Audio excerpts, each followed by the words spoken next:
Cotton বিশ্ববিদ্যালয়ৰ ভূমি বাহিৰৰ প্ৰতিষ্ঠানক গতাই দিব বুলি এটা বিতৰ্কৰ সৃষ্টি হৈছে শেহতীয়াকৈ আৰু সেই সন্দৰ্ভত এখন কমিটি এখন গঠন কৰি দিছে যিখন নটিচ ওলোৱাৰ পিছতেই এই বিতৰ্কটো সৃষ্টি হৈছে।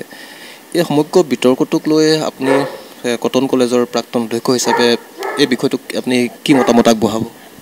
চাওক, মই যিখিনি কথা জানো সেইখিনি সংবাদ মাধ্যমৰ পৰাহে জানিছোঁ। মই নিজে কোনো কাগজ পত্ৰ দেখা নাই। এইটো মই শুনিছোঁ যে ইচিত এটা ৰিজলিউশ্যন হৈছে, সেই ৰিজলিউশ্যন মতে ৰেজিষ্টাৰে এখন কমিটি বনাই দিছে আৰু কমিটিখনে মাতি কোনটো দিব। কোনোবা শুনামতে মই শুনিছোঁ ষ্টেট বেংক, একেবাৰে শুনা কথা দেই, মই ষ্টেট বেংক অফ ইণ্ডিয়াই এপ্ৰ'চ কৰিছে তেওঁলোকক দিবৰ কাৰণে। কিন্তু কথা হ'ল কি, কটন কলেজত কলেজ হিচাপে মাটি কম, এতিয়া আকৌ ইউনিভাৰ্চিটি হৈছে। এই ইউনিভাৰ্চিটি হোৱাত মাটিৰ যথেষ্ট দৰকাৰ।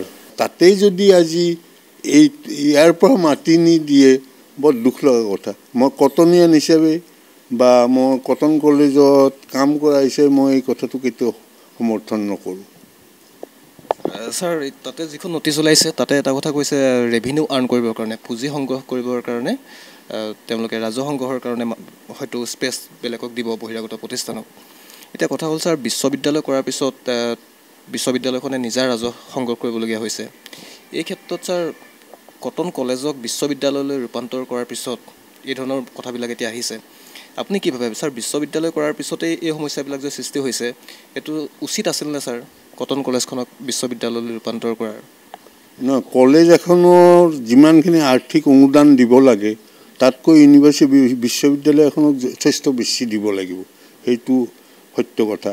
আৰু তাৰ কাৰণে নিশ্চয় গভৰ্ণমেণ্টে ষ্টেপ ল'ব। মই যিখন কমিটি আছিলে একখন চেঞ্জ কৰা, সেই কমিটি মেম্বাৰ আছিলোঁ। তেতিয়া তাত কথা হৈছিলে, তাত কমিটিখনৰ চেয়াৰমেন আছিলে ex vice chancellor Mihir Choudhury.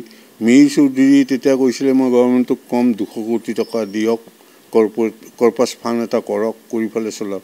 গতিকে সেই টকাটো বোধকৰো দিয়া নাই।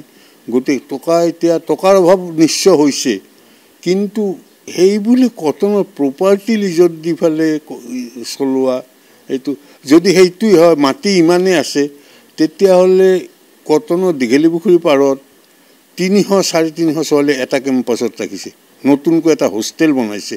এইটো উচিত হৈছেনে? তাত কিবা যদি এটা গণ্ডগোল লাগে কি অৱস্থা হ'ব? নতুনকৈ আৰু এটা হোষ্টেল ইমান কনজেষ্টেড কৰি পেলাইছে। যদি ইমানেই মাটিৰ অভাৱ নাই, তেতিয়াহ'লে হোষ্টেলটো তাত কিয় বনালে?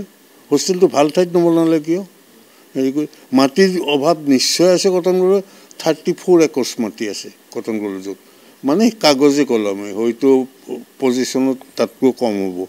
গতিকে কটন কলেজত এখন ফিল্ড নাই, এখন ভলী ফিল্ড নাই। এইবোৰ নাভাবি তেওঁলোকে ইনকামৰ কাৰণে এইটো কৰিব, সেইটোতো আমি সহ্য কৰিব নোৱাৰোঁ। আমি কটনিয়ান হিচাপে নিশ্চয় মই এজ কটনিয়ান হিচাপে মই আপত্তি কৰিমেই, আৰু তাৰ কাৰণে নিশ্চয় আমি ব্যৱস্থা ল'ম।